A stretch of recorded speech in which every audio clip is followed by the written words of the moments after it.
Have you ever felt invisible? As if no matter what you did, it was never enough? She felt that every single day. She worked hard, met deadlines. She was efficient, loyal. But one small mistake was all it took, and he, the powerful CEO, fired her coldly.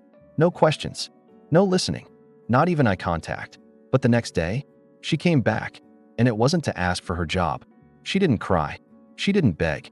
She simply handed over something no one expected, a secret from the past, buried, forgotten, and powerful enough to change everything. Before we dive into this emotional story of resilience, second chances, real love, and starting over, hit the like button right now.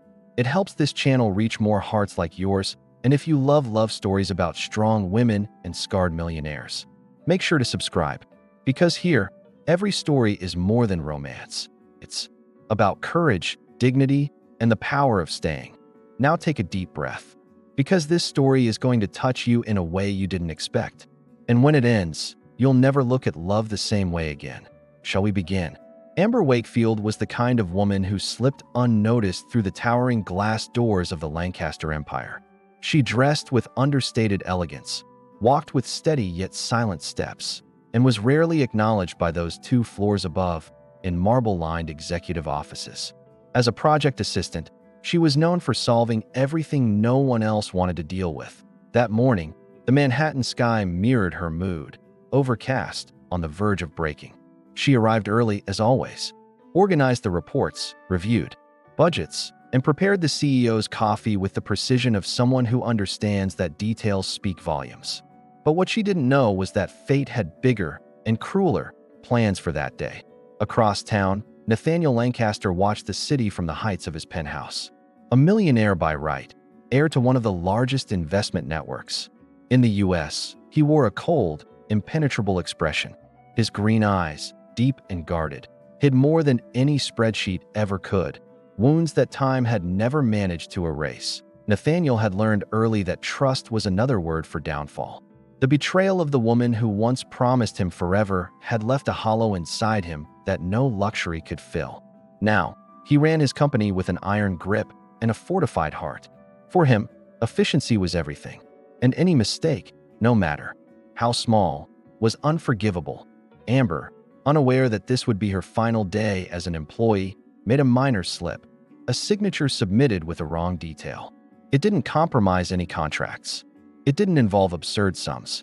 But in that world of surgical perfection, it was enough to put her face to face with the CEO himself, inside his glass-walled office, under silent judgment. "You have 5 minutes to explain what happened," he said, without raising his voice. But there was something in his tone that cut deeper than any scream. Amber tried to stay calm.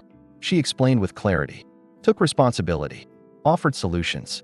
But in the end, all she heard was, "You're fired." It wasn't the tone that hurt. It was the complete absence of humanity in his eyes. Amber left the office with her dignity intact, but her chest shattered. More than losing her job, she felt discarded, like something without value. And that stung. But something about that encounter felt unfinished, and she had no idea what was coming next. On the sidewalk, wandering aimlessly, Amber noticed a glimmer between the street grates. She crouched. It was a ring, old, tarnished silver, with a nearly faded engraving on the inside. To NL, always. Not understanding, she slipped it into her pocket. She didn't know it yet, but she had just picked up a piece of the past Nathaniel had tried to bury. The next morning, fate knocked on Nathaniel's door, literally. He wasn't expecting visitors. When he opened it, Amber stood there, her expression calm, her eyes unwavering. It wasn't about the job. She held out her hand and said, "I think this belongs to you." When he saw the ring, the world seemed to freeze. That it was the ring his ex-fiancée had thrown on the floor before she vanished. He thought he'd never see it again. But now, that relic of the past had returned in the hands of the same woman he'd fired without blinking. Amber said nothing else. She simply placed the ring in his hand and left. Nathaniel stood frozen for long moments, the ring resting in his palm. The metal felt colder than he remembered, or maybe he was the one who had grown colder. The last time he saw it, he still believed in the kind of love that promised eternity. Now, all that remained were deals, figures, and the emptiness Amber had somehow pierced through that he pressed the ring between his fingers, as if he could crush the memories with it. But it was too late. The woman he had dismissed so harshly had just returned a part of his past, without asking for anything in return, and that unsettled him more than he wanted to admit. The truth was, he didn't know how to deal with kindness at the building's entrance. Amber left without looking back. She didn't expect acknowledgement, much less thanks. She only wanted to return something that clearly wasn't hers. That was what she did when she could, returned what didn't belong to her. Even when what had been taken from her, like respect, was never coming back. That night, Amber sat on the small couch of her cramped Queens apartment. The silence of being fired echoed loudly, but there was no regret in her posture. "You're not worth less just because someone failed to see you," she whispered to herself like a mantra. Words her mother used to say, words she still struggled to believe. Contrary to what Nathaniel imagined, Amber was not someone easily shaken. Her life had always been made of restarts. She'd been a cashier, a caregiver, a delivery girl, a library assistant. Nothing was permanent, but she always gave her best, even when no one noticed. Maybe that's why it hurt so much to be dismissed with such contempt. Meanwhile, Nathaniel tossed and turned through the night, as if searching for answers in spreadsheets. Nothing helped. The ring on his desk stared back at him like a mirror, and the woman who had returned it was now lingering in his thoughts. Who was she, really? He didn't know her full name, had never truly looked at her before firing her. Something about that gesture, quiet, selfless, resolute, made him wonder what else he had overlooked, and what she might still teach, even without saying a word. There was an unsettling dignity in that woman, as if, even while being fired, she had been the only one with any real power in the room to AT the company. Word of her dismissal spread quickly. Some colleagues whispered in the hallways. Others just mourned her absence in silence. Amber wasn't the type to cause a scene, but her absence was felt. It was as if the company hadn't just lost an employee, but a rare kind of presence. At dawn the next day, Nathaniel ran his fingers over the engraving on the ring. To NL, always. A promise that had been broken, but now returned as a whisper from fate. And all he could think was, why did Amber do that? What did she see in him that no one else did? Or worse, what didn't she see? He didn't know it yet, but that simple act of returning the ring would be the first step in unearthing emotions he believed long dead. And perhaps, for the first time in years, Nathaniel would feel something that didn't fit in spreadsheets or boardrooms: curiosity, guilt, and a strange impulse to find her again, even without knowing why. Nathaniel arrived at the company early that day, earlier than usual. His silent presence in the hallways triggered nervous glances, but he didn't notice. He was distracted, or rather, divided. The image of Amber standing at his door, holding the ring, played on repeat in his mind. It was as if she'd left behind a question he still couldn't answer. For the first time in years, he opened the record of terminated employees and searched for her name. Amber Wakefield. He had never even read her full name before. What he found surprised him. For years at the company, not a single formal complaint.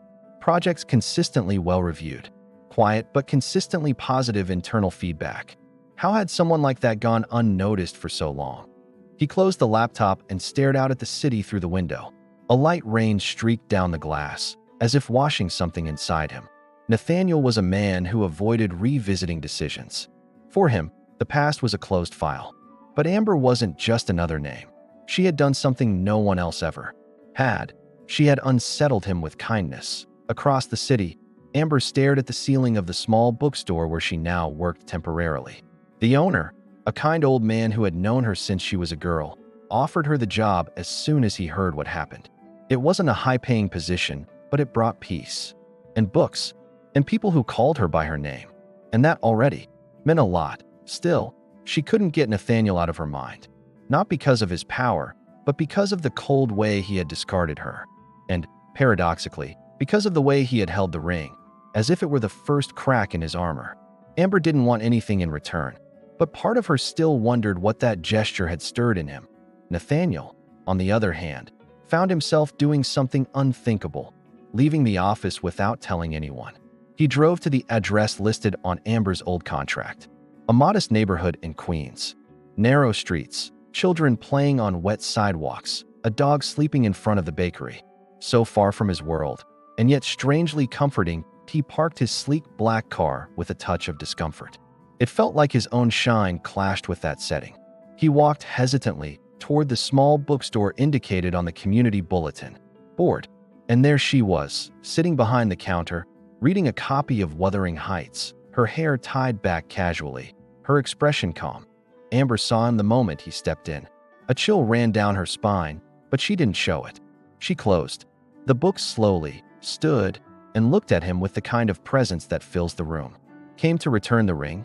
she asked, her voice laced with just enough sarcasm to pierce his air of superiority. Nathaniel gave a brief, almost imperceptible smile. "No, I came to thank you." The words felt heavy in his mouth. Gratitude wasn't something he was used to, let alone offering it. Amber tilted her head slightly, as if recognizing the effort, but not moved by it. "Grateful for something you probably should have kept?" The silence between them was thick, but not uncomfortable. It was the kind of silence that comes before revelations. Nathaniel stepped closer to the counter, placing his hands on it like he needed the support. "That ring, it belonged to my ex-fiancée. It disappeared years ago. You have no idea what it meant to see it again." Amber raised an eyebrow. Firm. "No, I don't. And you know why? Because you didn't even give me a chance to speak." He took a deep breath. She was right. And for the first time, he admitted it. "I was unfair. I was under pressure. But that's no excuse." Amber crossed her arms, surprised by his honesty.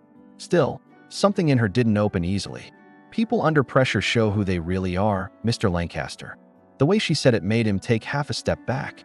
Not out of fear, but respect. Amber was not like the women he had known. She didn't expect gifts or admiration. She just wanted to be treated with dignity. And that completely disarmed him. "Would you like to talk?" he asked, genuinely unsure. Amber raised an eyebrow. "Talk?" Nathaniel nodded. "No resumes. No formalities. Just you and me. Maybe over coffee."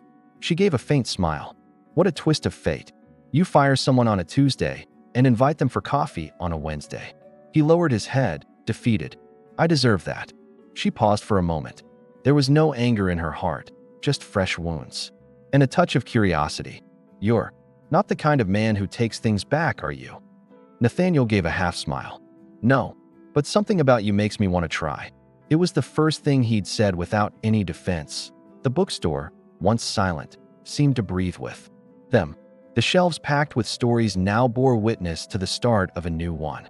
Amber grabbed 2 mugs from the counter and gestured toward the little table at the back. "Then have a seat. But know this, around here, the only thing worth more than money is truth." He obeyed. He sat down, taking in every detail around him. The simplicity of the space clashed with his luxury office. Yet there was something here he hadn't felt in years: authenticity. Amber placed the coffee in front of him without rushing. "We don't have foreign-named baristas here, but the coffee's strong. Like you, apparently." Nathaniel chuckled softly, the dry sound rare and low. "Strong? Or just hardened?" Amber looked at him for a moment. "Sometimes we harden so we won't break. But the danger is forgetting what it felt like to be light." That hit him deeper than he wanted to show. Simple words, but they struck where it hurt. They talked for nearly an hour. Nothing about business. Just childhood memories, books, old stories. And in the midst of it all, a different kind of gaze formed. A quiet respect, a subtle connection, an invisible dance between 2 worlds that were never meant to meet, but now sat face to face. When Nathaniel stood to leave, he hesitated. "For a second, can I come back sometime?" Amber gave a small smile. "You can. But no surprise firings, deal?" He nodded. "Deal."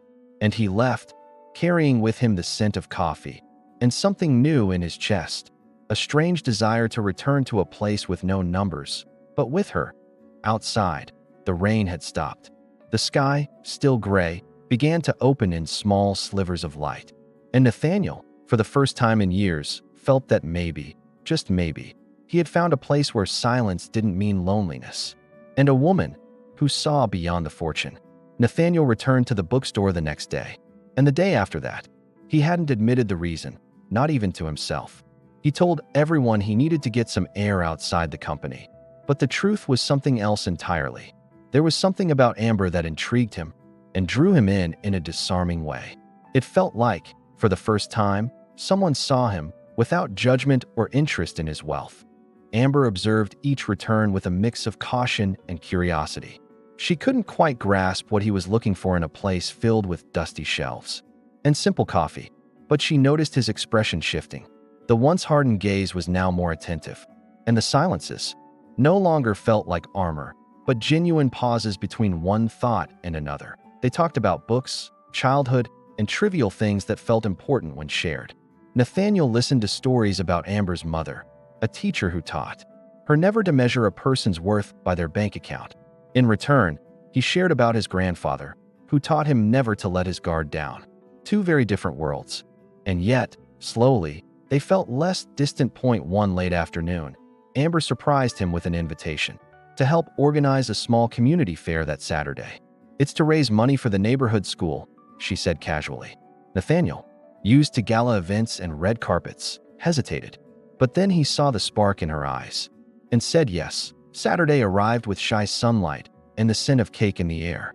The schoolyard was decorated with colorful flags, makeshift stalls, and genuine smiles. Nathaniel showed up in a plain shirt and jeans, just as Amber had instructed. Even so, he stood out, like a lion among sparrows. But he was there, and that said everything. Amber handed him a clipboard. "You're in charge of the raffle booth." He raised an eyebrow. "Raffles?" She laughed. "Yes, Mr. Lancaster. You'll need more than market numbers today." And he tried, with effort, with awkward stumbles, with accidental laughter, and discovered that laughing with strangers could feel good. Children ran around. Neighborhood residents came by to greet them warmly.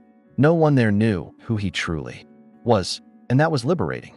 For the first time, Nathaniel was just a man among others, selling raffle tickets and learning to play at being light.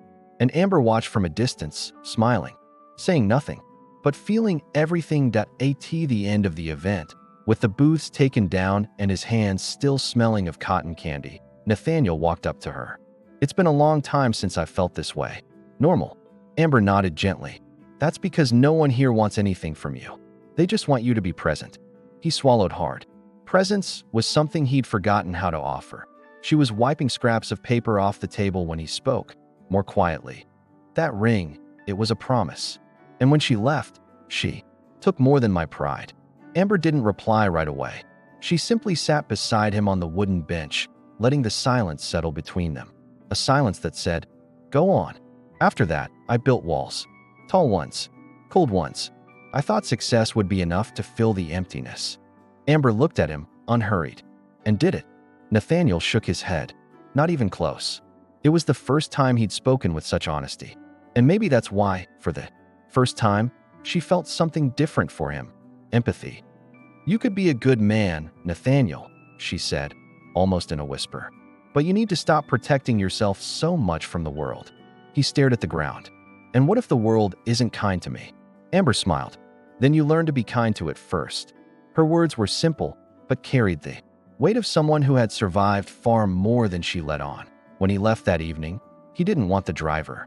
He walked, breathed, felt the city differently, and thought of Amber, of how she saw beauty where he saw ruins, of her quiet courage, and how, little by little, she was opening doors inside him he thought were locked forever. The days that followed became a quiet new routine. Nathaniel would show up at the bookstore with coffee in hand.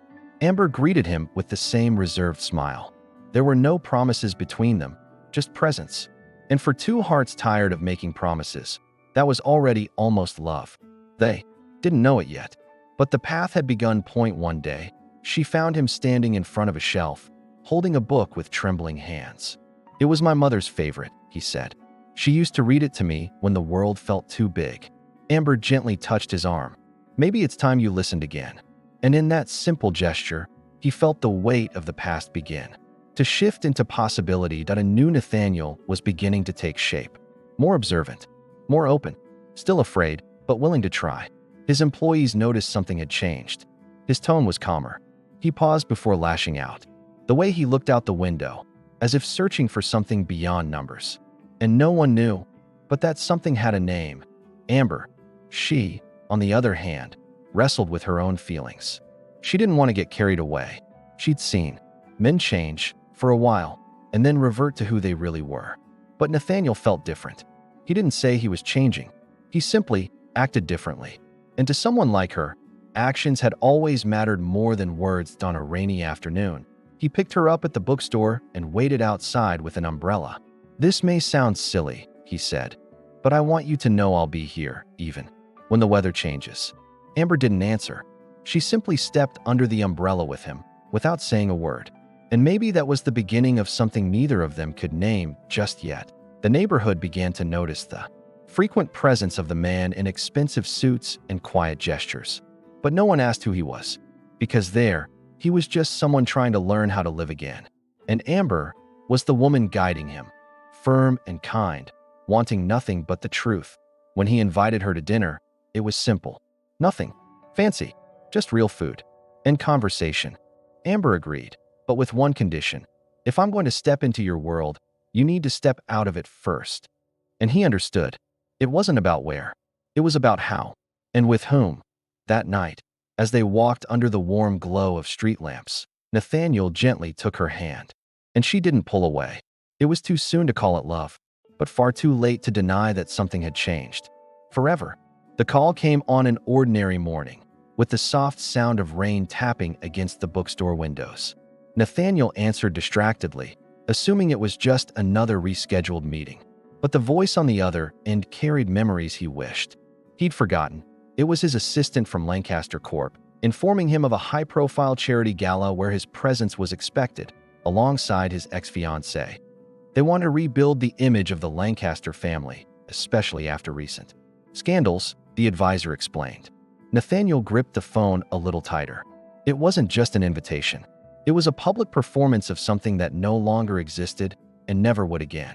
But the company's name still carried the weight of tradition. And he knew, refusing would have consequences. That he hung up without saying whether he would attend. But the unease lingered. The idea of returning to that world of postured smiles and polished facades suffocated him. Especially now, after so many days breathing a different kind of air, with Amber, with simple coffee, with silences full of meaning. Yet part of him knew this invitation touched something that still ached. Amber noticed his distant gaze when he showed up that afternoon. The cup in his hands trembled slightly.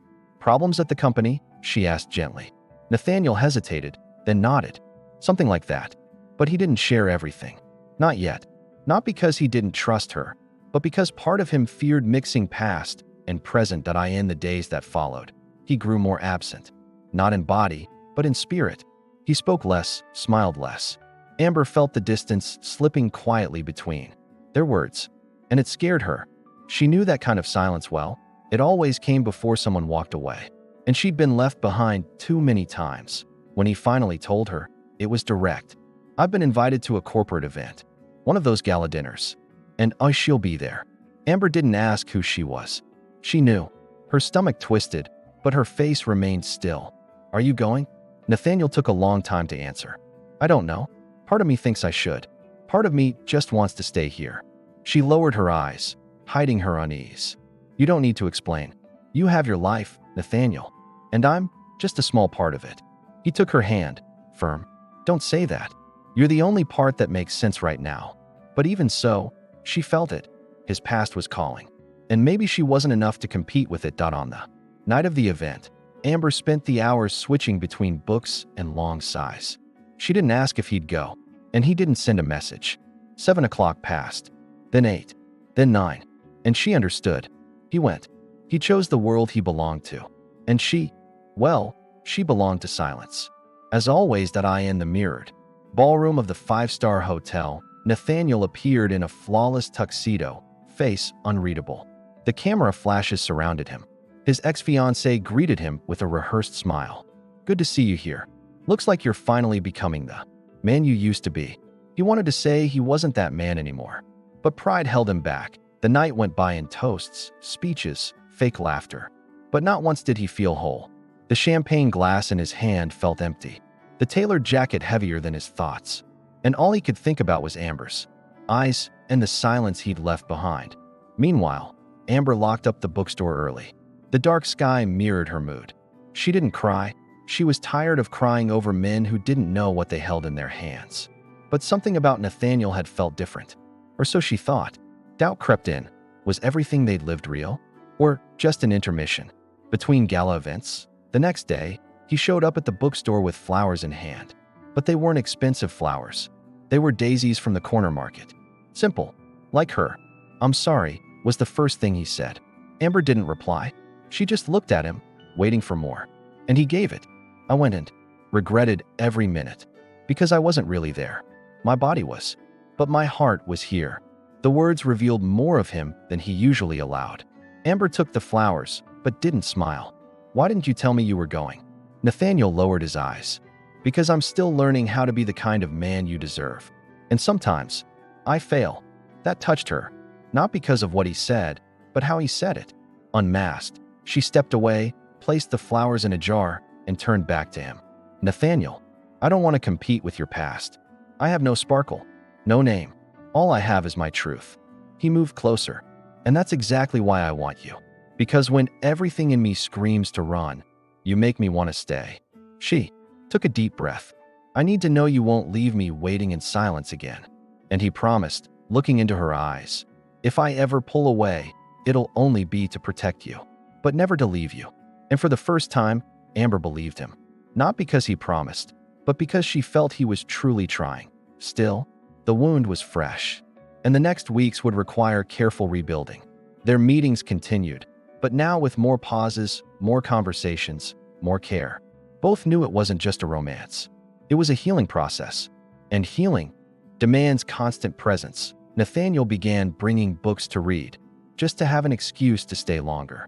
Amber smiled at the effort. "You're really trying to understand poetry." He chuckled. "Maybe I'll never get it, but if it helps me understand you, it's worth it." And in that moment, she realized, maybe he really was changing point one day. She found him helping a boy from the neighborhood solve a math problem. Sitting on the bookstore floor, pencils and papers scattered around, he looked like a different man. He said he wasn't good with numbers, the boy told her, "but he taught me better than my teacher." Amber smiled silently. That was it. Nathaniel was learning to give. The community began to see him differently. No longer just the mysterious man in the expensive suit. He was someone who listened, who showed up, who gave back. And all of it because a common woman believed he could be more than the world had told him he was. But just as everything seemed to be finding solid ground, an unexpected piece of news arrived. Nathaniel's company was about to be investigated over a fraudulent contract from the past, and his name was involved. Not by fault, by inheritance. And this shadow now threatened to undo everything he had begun to rebuild, including what he had with Amber. The news came like a silent avalanche. Nathaniel was in his office when the phone rang. On the other end, his lawyers sounded breathless. "They've reopened the case, Nathaniel. That contract from the previous administration. Your name is listed as co-author." For a moment, everything stopped.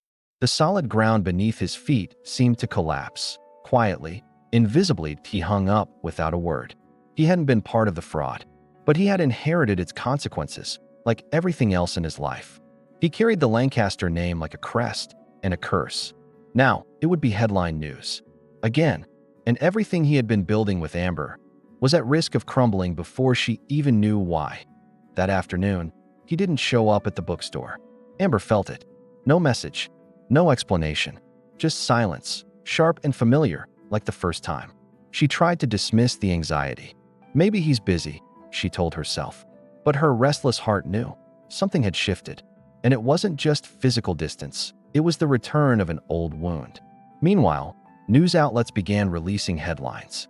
Lancaster Corp CEO possibly tied to million-dollar fraud. Nathaniel Lancaster's name reappears in archived case. Amber saw the articles the next day while sipping coffee at the counter. The cup nearly slipped from her hands. His name was everywhere. Her first instinct was to find him, but the phone went straight to voicemail. Messages unread. No sign of him. Amber felt the old pain reopen, the fear of being left behind. And worse, of being used as a distraction, something temporary. No, he wouldn't do that, she whispered, trying to convince herself more than anyone else. Nathaniel, meanwhile, was locked inside his apartment. He had spent the night poring over reports, reviewing documents, desperately looking for something to pull him out of the line of fire. But deep down, he knew the damage was already done. The press didn't need evidence, just a story. And he was the perfect villain. His fear wasn't for the company. It was for her. For Amber. He knew what would come next. Exposure, scrutiny, twisted headlines.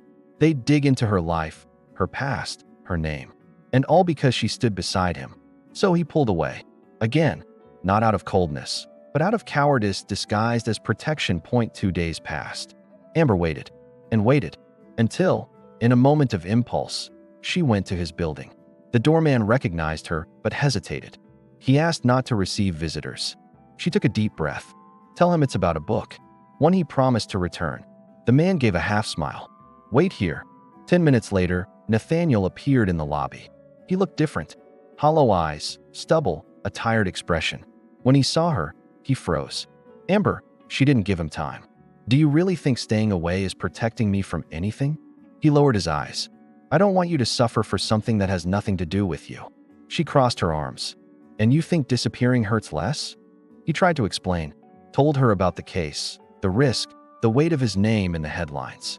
But Amber cut him off. Are you afraid I won't handle it? Or are you afraid of letting someone care for you? Her question landed like a stone in the middle of the silence. Nathaniel swallowed hard. Maybe both. Amber stepped closer. I'm not here because you're perfect. I'm here because you showed me who you really are. And that is worth more than any headline. He looked at her, eyes brimming for the first time. But what if this destroys me? She took his hand. Then we rebuild. Together. For the first time, Nathaniel didn't respond with logic. He just held her. Tightly. Like someone clinging to what they're terrified to lose. Amber closed her eyes, feeling his heart pounding. In that imperfect embrace, both of them knew they'd reached the point of no return. They would either go all the way or lose each other for good. In the days that followed, the attacks came. Headlines, speculation, comments. Amber was approached by journalists on the street. They tried to dig into her life, her background, her past. She stood her ground, said little, but her gaze said everything. She would not be intimidated. Not again. Not by a media that only saw dollar signs. That the company. Executives pressured Nathaniel to step down. We need someone clean as president, they said. But he refused.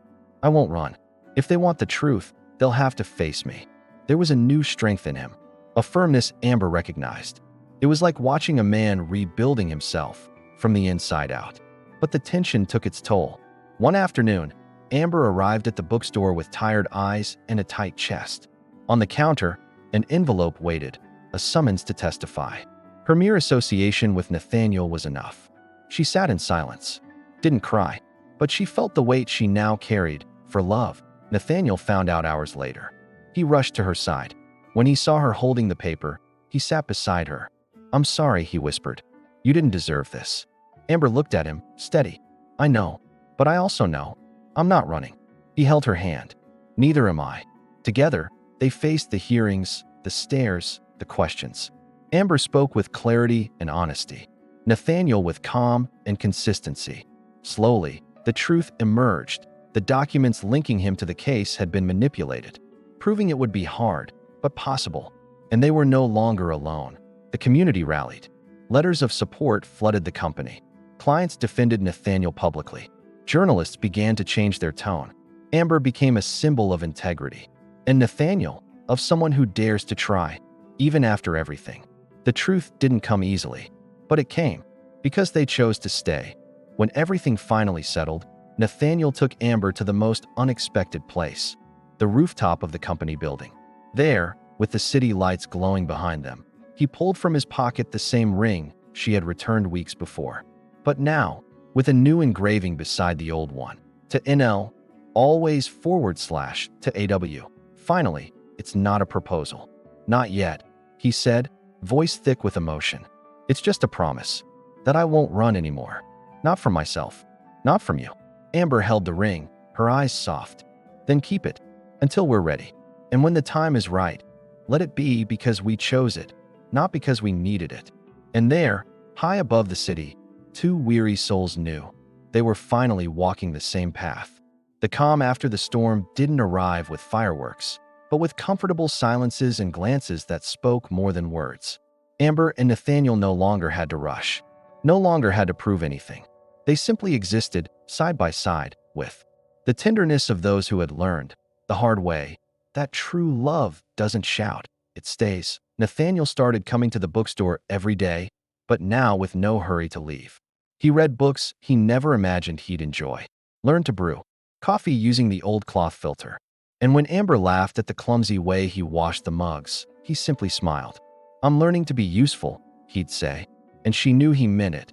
Sometimes, the silence between them was so full it felt like music. Amber would organize books on the shelves, and he would help, without getting in the way.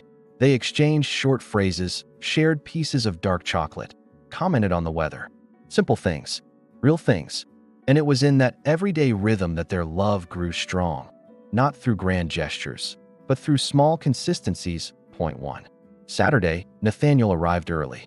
He brought flowers, but not pre-made bouquets. He brought sunflowers from the local market, roots still damp. "You said you like planting hope," he explained. Amber placed them in a pot of soil and said, "Then let's see if it blooms." And he understood. She was talking about more than flowers. Little by little, Nathaniel was introduced to the neighborhood. Kids waved to him. Older ladies smiled as he carried boxes. One day, he was invited to be a judge at a pie contest. He laughed, accepted, and there, seated among everyday folks, he discovered that being part of something was far more precious than ruling from above. Amber watched the transformation with tenderness, but also with caution. She had seen surface-level change before, but what she saw in Nathaniel was different. He wasn't trying to impress, just to belong. He didn't try to be someone else, just to slowly shed the armor that had kept him distant from the world. One day, he showed up with an old book wrapped in fabric. "It was my mother's," he said. "She used to read it to me when I couldn't sleep." Amber ran her fingers over the cover with care. "And now," he took a deep breath, "now I want you to read it to me when I forget how to quiet the noise inside." And she did. They read together many times. At night, in the back corner of the bookstore, under soft lighting. Sometimes he would fall asleep there, head resting on her lap, and Amber would watch him in peace. It was strange to love someone who once had everything, but never had calm. And now, with her, he had found a rare kind of rest. Their love wasn't loud. It was safe. Gradually, he started writing. Scattered thoughts, phrases inspired by Amber's smile, or the sound of rain on the roof. He'd show her his notes shyly. "I don't know if this makes sense." She would read them quietly and reply, "It makes more sense than most books we sell here." And he'd smile, bashful, like a boy. One day, Amber came down with a fever. Nothing serious, but enough to keep her in bed. Nathaniel took charge, opened the shop, made the coffee, greeted customers. He was clumsy, but sincere. When someone asked about her, he answered gently, "She's resting. Today, it's her love who's holding the fort." And everyone understood. He was talking about himself. Amber recovered quickly, but she never forgot that gesture. Not because of the effort, but because of the care, the presence, the way he didn't try to replace her, just to hold up what she had built. That was the day she realized he was ready for something greater, because he finally understood how to stay. One evening, sitting on the steps outside, they talked about the future. "I don't want to promise mansions or castles," he said. "I just want to promise I'll listen. Every single day." Amber smiled. "And I promise to remind you of who you are when the world tries to make you forget." The promises were simple, but carried the weight of eternity. The company began to recover. With transparency, with new projects, with more human decisions. Nathaniel adopted a new leadership model, more ethical, more connected. He brought back former employees, created spaces for listening, and for the first time, he felt like he was running something he could be proud of, not just financially, but morally. Amber watched from a distance. She didn't interfere, didn't offer opinions unless asked, but she hoped for him, deeply, because she knew that, despite his flaws, he was a man willing to become better. And that was rare. He supported her, too, encouraged her to start a small book club, gifted her rare editions, and listened to her ideas with genuine attention.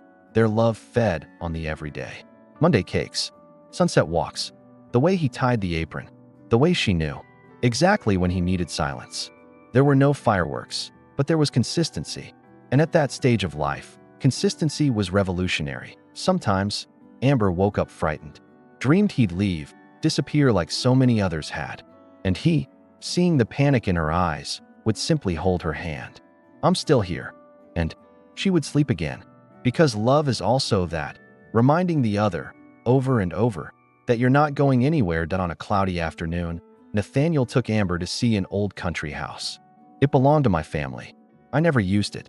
She looked around, simple, spacious, with a big garden and sunlit windows. "I want this to be our escape," he said.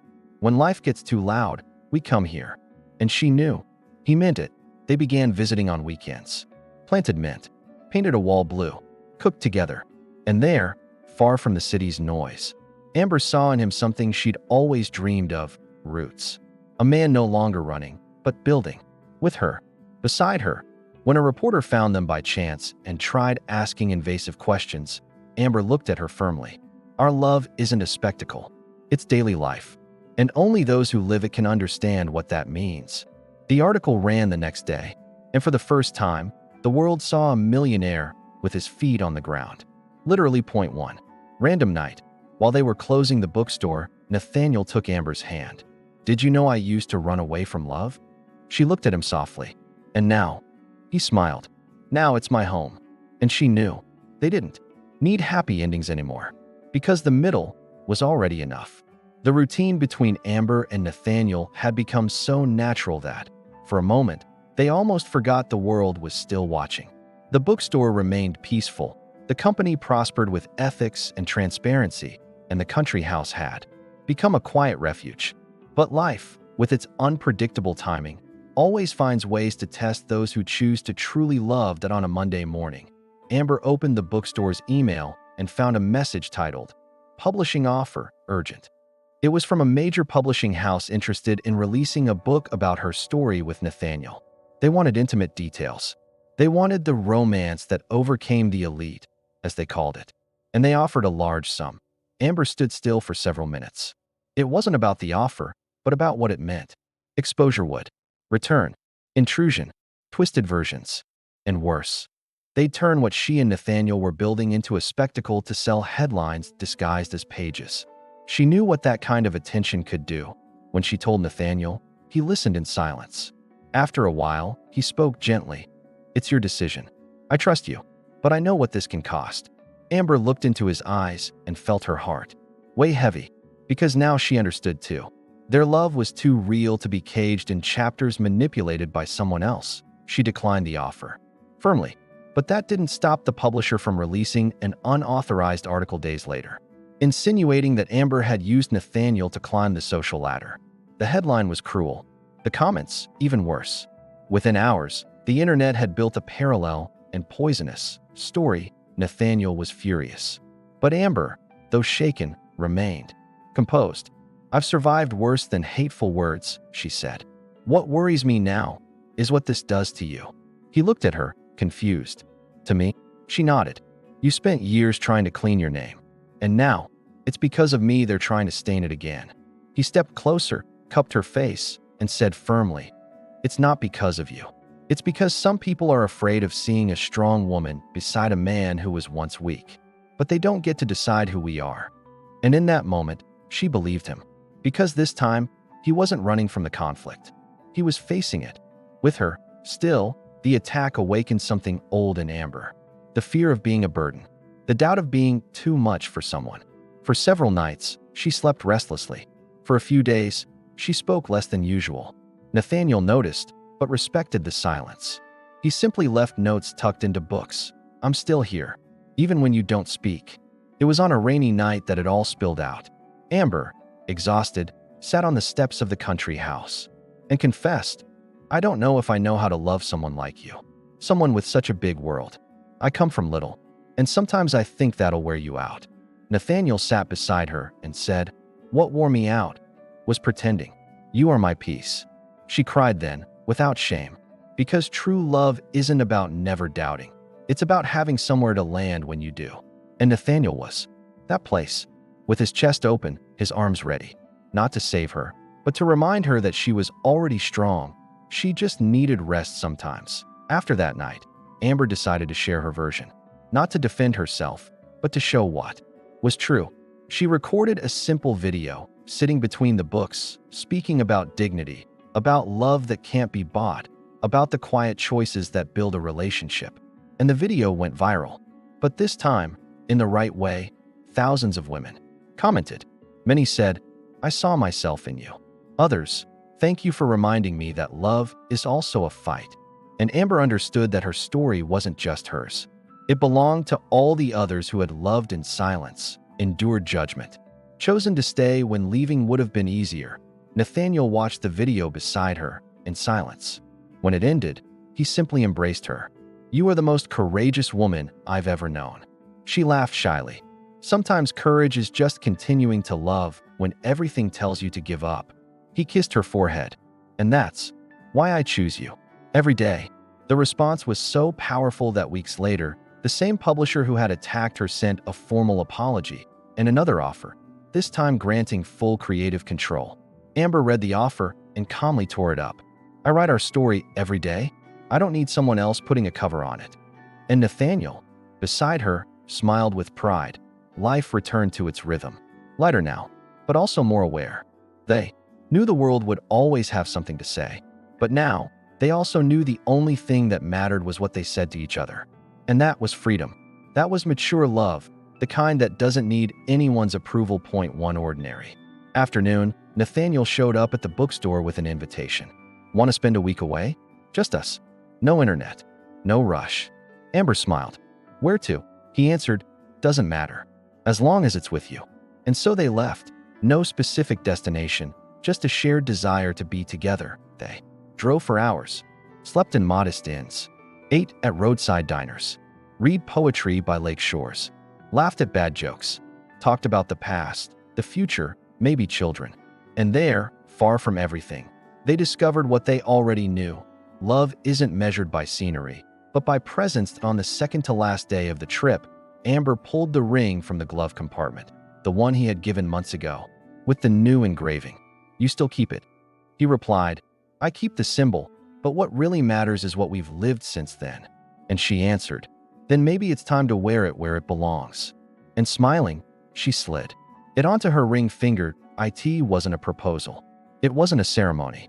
It was just a gesture, but it said everything. They didn't know what the future held, but they knew who they wanted to face it with. And that was enough. It was the daily, quiet, constant choice to stay. Back in the city, the world felt noisier.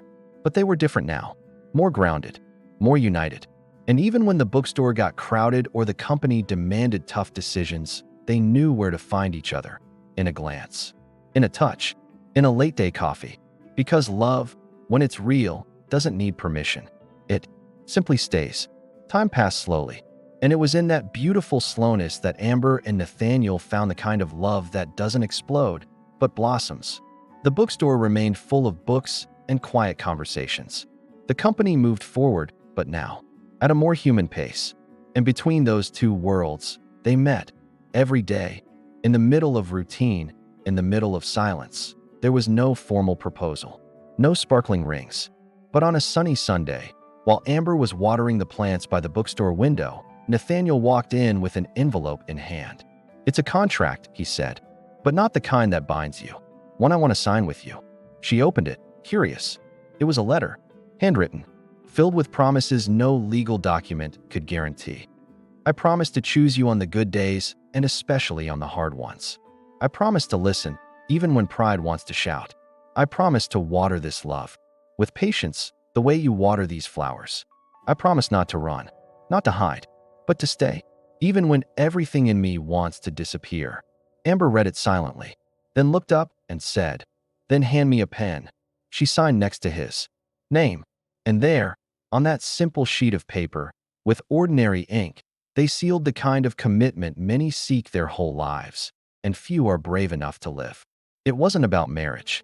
It was about constancy, not about ceremonies, but about building a home where there had once only been walls. Days later, they decided to do something symbolic. They invited the neighbors for an afternoon of reading and homemade cake. Nothing fancy, but full of presents. Nathaniel read a passage from one of Amber's books. Amber read part of a letter from Nathaniel. The people applauded. Some cried. And they understood, love doesn't need a stage. It lives best in the quiet audience of real life. The neighborhood boy Nathaniel had once helped showed up with a drawing. It's your bookstore, and the two of you smiling inside it. Nathaniel got emotional.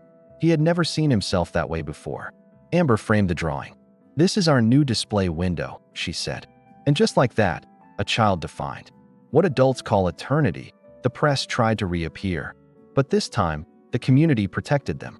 This isn't a place for spectacle. This is about new beginnings. And the reporters understood that story wouldn't be sold because it was too real. And the truth doesn't bend for an audience. It simply is. Over time, Nathaniel created a small space in the company called the Listening Room, inspired by Amber, a place for employees to rest, read, talk. It was his way of remembering every day that success isn't measured in numbers, but in humanity. Amber, in turn, started writing a book, but not about their romance. It was about invisible women who hold the world together with small gestures. She called the project Presence.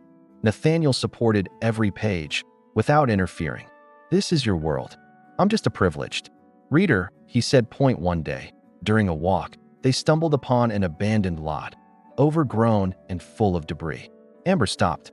This would make a beautiful reading square, don't you think? Nathaniel looked around and smiled. Then let's make it happen. And so they began a new project, together, with no rush, no grand names, just the desire to give back to the world what the world had once taken from them: kindness. The square was built with the help of the community. Everyone brought something: a plant, an old bench, a painting. When it was done, they organized an open-air reading event.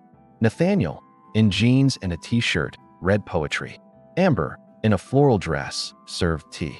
And in that simplicity, the city breathed a little easier. At home, they had simple rituals: coffee in the morning, a kiss on the forehead before bed, shared reading on cold nights.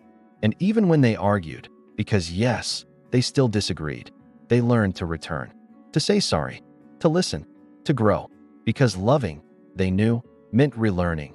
Every single day. One day, Amber asked, "Do you still keep that ring?" Nathaniel nodded. "I do, but I've never needed it again to remind me how I feel." She smiled. "Maybe we should leave it here at the bookstore as a symbol that true love doesn't get lost. It just finds a new place to live." They placed the ring inside a glass box with a small sign: "Broken promises can become new ones. All it takes is courage." And many who visited the place read those words and were moved, because there they saw something rare: two hearts that chose to rebuild together. Time went on. Amber's hair grew longer. Nathaniel's eyes grew softer. They aged in peace. And that was more beautiful than any youthful passion. It was a love that endured, that persisted, that planted and waited, that didn't demand perfection, only presence. Always presence. One evening, Nathaniel watched Amber sleeping on the bookstore couch. A dim light, a book in her lap, a small smile on her lips. And he thought, if someone had told me years ago that this is where I'd find home, I would have laughed. But now he knew. Home is where the heart finds rest, and has only rested there. Amber, still dreaming, whispered, "Are you still here?" And he answered softly, "Still, and always." She smiled without opening her eyes, because she no longer needed to see to believe. She knew, she felt, and that was enough. Their love didn't shout. It simply breathed, steady, present, calm. When Amber's book was published, she dedicated it to the only person who never tried to save her, only held her hand while she saved herself. To you, who stayed, even when the world told you to go. And that phrase, read by so many women, became a caption, a stitched quote, a quiet comfort. They never threw a wedding party, but they celebrated every day, with tea on the porch, with shared books, with understood silences. And they finally understood, love doesn't need an audience. Love just needs two people who choose to try. Even when they're afraid, even after so many falls, their story didn't end with a period. It ended with a comma, because every day they wrote a new line. And as the lights of the bookstore dimmed, at the end of each afternoon, and the city outside rushed on, inside that little place, two hearts remained. And to remain, sometimes, is the greatest happy ending of all. Asterisk if this story stirred something inside you. Just imagine how many more we can live together. Here, every story is more than just romance. It's about courage, new beginnings, and the power of staying. Tell me in the comments, do you believe that true love chooses to stay, even when everything says to walk away? I'd love to hear your thoughts. Like this video if you felt every emotion with them. Share it with someone who needs a reminder that real love is still worth believing in. And subscribe now so you never miss another story that warms the heart. That I'll see you in the next one. Until then, stay